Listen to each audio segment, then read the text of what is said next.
Mesdames et messieurs, bienvenue dans cette nouvelle édition de journal sur notre chaîne d'information préférée. L'information nous suit partout dans le monde, alors si vous êtes nouveau, abonnez-vous et activez aussi votre cloche de notification pour ne plus rien manquer. Ces résultats encourageants se traduisent par des exploits de nos forces armées maliennes, FAMA, ces derniers temps et ont même fait l'objet d'un communiqué du chef d'état-major général des armées, le colonel Souleymane Dembélé, le 17 janvier 2022. L'officier supérieur annonce que les 10, 12, 14 et janvier 2022, des frappes aériennes FAMA ont eu lieu dans le secteur de Songo, dans les zones de Sama, Sosso et Logori dans le cercle de Bankas. Avant de préciser que dans la destruction des 2 bases logistiques terroristes, nos FAMA ont neutralisé 9 terroristes, et pas des moindres. Avec ces exploits et d'autres plus retentissants, nous pouvons dire que la montée en puissance de nos FAMA s'intensifie à la satisfaction générale et ceci, à la veille de la fête de la Grande Muette, pour la 61e fois de l'histoire. Une fête qui se tient dans le contexte du renforcement exceptionnel des équipements militaires avec une acquisition d'aéronefs et de matériel roulant. Ce qui dope davantage le moral des troupes sur le terrain.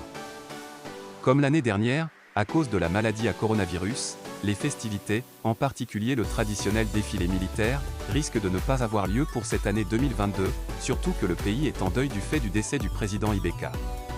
Elle sera certainement marquée comme d'habitude le dépôt d'une gerbe de fleurs à Kati par le président de la transition, le colonel Assimi Goïta. Bonne fête à la Grande Muette et plus de succès encore sur le terrain.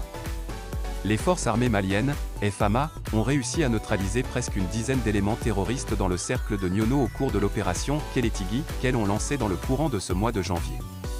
Ci-dessous le point de leur offensive.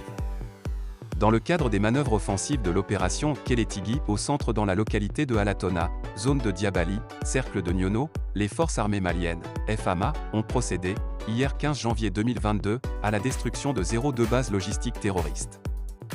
Cette zone servait de base de regroupement pour les terroristes qui régulièrement procédaient au harcèlement des populations du secteur de Diabali en les empêchant de vaguer à leurs occupations agropastorales et en incendiant les champs. Le bilan de cette offensive se résume comme suit. Côté ami, 0,1 FAMA blessé. Côté ennemi, 0,9 terroristes neutralisés. 0,1 camion équipé de 12,7 détruits. 0,1 pick-up équipé également de 12,7 détruits. 0,1 tricycle détruit. 57 téléphones portables et plusieurs armes récupérées. 1,5 tonnes d'engrais servant à la fabrication d'engins explosifs improvisés, EEI, récupérés. Le président de la transition, Assimi Goïta, a exhorté l'armée malienne à plus de dévouement et de détermination afin de relever les défis auxquels le pays est confronté. Il a rappelé que toutes les acquisitions au profit des forces armées n'auraient été possibles sans le concours du peuple malien.